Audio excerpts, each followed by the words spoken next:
1839, the United States Army was a ghost. It was the 19th largest army in the world, smaller than Portugal's, smaller than Romania's.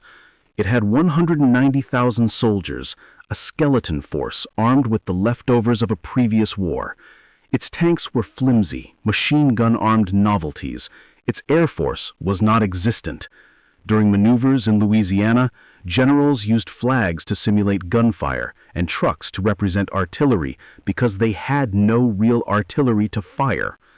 Meanwhile, in Europe, a new kind of war had been unleashed, a blitzkrieg, a lightning war of terrifying coordination, speed, and industrial power. Germany had been preparing for a decade. The United States had not. Then the impossible happened. The nation was attacked. It was now at war with two global empires, Nazi Germany and Imperial Japan, simultaneously. The demand was simple. The United States, from a standing start of zero, had to build an entire army. Not just an army, but a global navy and a world-dominating air force.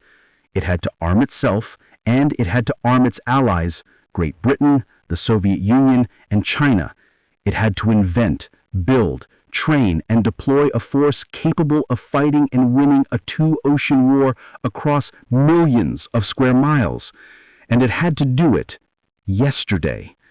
What happened next was the single greatest industrial mobilization in human history. This isn't just a story of soldiers. It's the story of the system that built them. This is how America built the world's most powerful military in less than 4 years. The story begins not with a soldier, but with a president. Even before Pearl Harbor, Franklin D. Roosevelt saw the future. He saw the fall of France in 1940 and knew America was next. He made a promise. In a radio address to the nation, he didn't call for an army. He called for something else. The arsenal of democracy. It was a new idea. The strategy wasn't just to fight, it was to outproduce, to bury the Axis powers under a mountain of steel. But how do you do that when your nation is just emerging from the Great Depression? Roosevelt did something revolutionary. He brought in the bosses. He didn't put a general in charge of production. He put the president of General Motors in charge. William Kazanson was a genius of the assembly line. He was given a simple, impossible task: convert the world's largest commercial economy into the world's largest military factory. The problem was, no one in the auto industry knew how to build a tank. No one at a refrigeration company knew how to build an airplane wing. In 1940, the Cadillac factory produced 46,000 luxury cars. In 1941, the U.S. government gave Cadillac a contract to build the M5 light tank. The engineers were stunned. They didn't have the tools. They didn't have the blueprints. They were told to figure it out. This story was happening everywhere. A typewriter company was given orders to make .5 caliber machine guns. A lipstick manufacturer was converted to make artillery shell casings. A pinball machine factory was retooled to make armor-piercing rounds. This was conversion, and it was about to change the world. The numbers are staggering. They don't make sense, but they are real. From 1941 to 1945, American industry produced 300,000 military aircraft, 87,000 warships, landing craft, and cargo ships, 102,000 tanks and armored vehicles, 41 billion rounds of ammunition. The Axis powers were doomed, and they didn't even know it. Take this place, Willow Run, Michigan. It was a soybean farm. Henry Ford looked at it and decided to build the largest factory on Earth. Its purpose? To build the B-24 Liberator, a massive 4-engine heavy bomber. Before Willow Run, a B-24 took a month to build. It was practically handcrafted. Henry Ford applied the assembly line. He said, "We will build it just like a Model T." Experts said it was impossible. The tolerances were too fine. The machine was too complex. At its peak, the Willow Run factory was producing one B-24 heavy bomber every 63 minutes. A plane with 1.2 million parts rolling off an assembly line every single hour, 24 hours a day. It wasn't a factory. It was a miracle. Now look at the ocean. America's lifeline to Britain was being severed by German U-boats. Ships were being sunk faster than they could be built. The answer came from Henry J. Kaiser, a man who built dams, not ships. He looked at shipbuilding, a process that took 8 months, and called it stupid. He said, "Don't build a ship in the shipyard. Build it in pieces all over the country. Then just assemble it at the dock." He invented modular construction, prefabrication. The first Liberty ship took 230 days. A year later, his shipyards were launching a new 10,000-ton cargo ship every 14 days.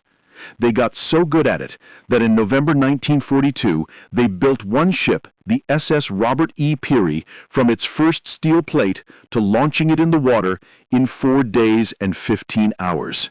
The Germans couldn't believe it. They would sink a ship, and 2 weeks later, 2 more would take its place. This was the arsenal of democracy. It was a war of math, and America had broken the equation. The factories were building the hardware, but who would use it? In 1940, the United States passed the first peacetime draft in its history. Suddenly, millions of men, farmers, clerks, students, mechanics, movie stars were called. The numbers are again impossible. 16.1 million Americans would put on a uniform during the war. How do you process 16 million people? How do you feed them, clothe them, house them, and train them all at once?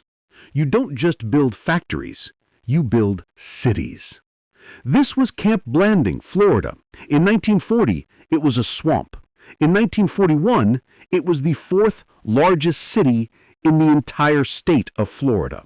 A city of 55,000 men built in months, complete with 125 miles of roads, a hospital, 14 movie theaters, and the largest sewer system in the state. And this was just one of over 1,000 camps built across the country. The training was a machine, just like the factory. You're a farm boy from Iowa? You're now a tank driver. You have 13 weeks. You're a short-order cook from Brooklyn?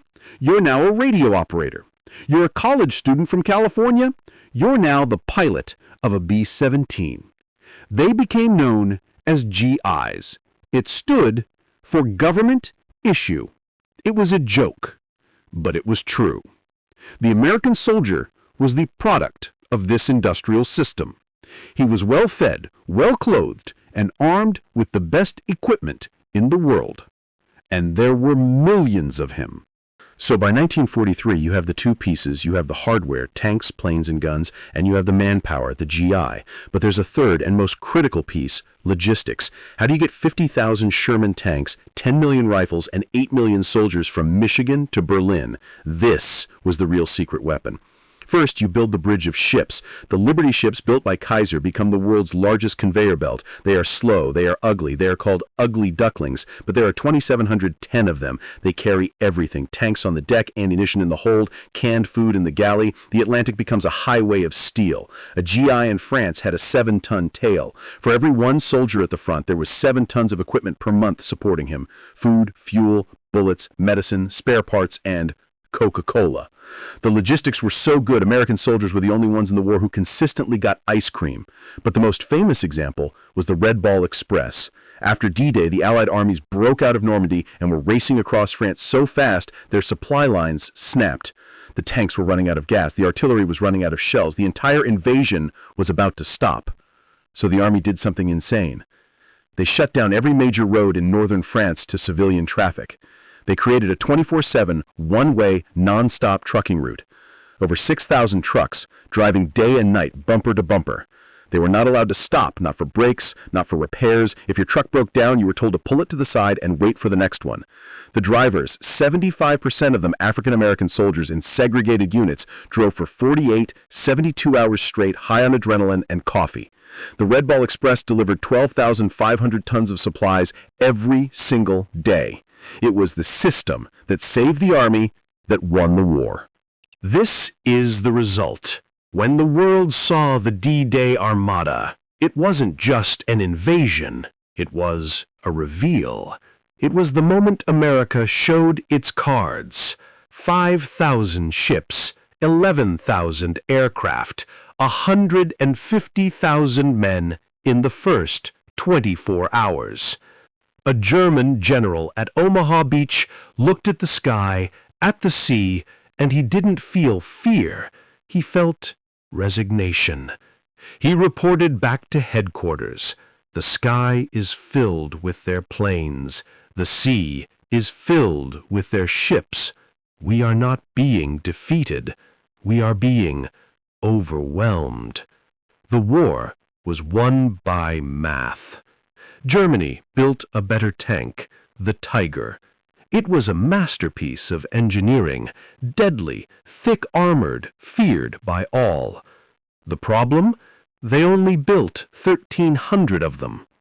America built the Sherman tank. It was fine, it was decent, it was good enough. But America built 50,000 of them. For every Tiger tank on the field, the U.S. Army could afford to lose 10 Shermans and still win. It was a war of attrition, a war of production, a war that was won by factory workers in Detroit, by shipbuilders in California, and by truck drivers in France. In 1940, America was a sleeping giant. In 1945, it was the only global superpower. It had the largest army, the largest navy, the largest air force, and the largest economy on Earth. The arsenal of democracy didn't just win the war, it built the modern world.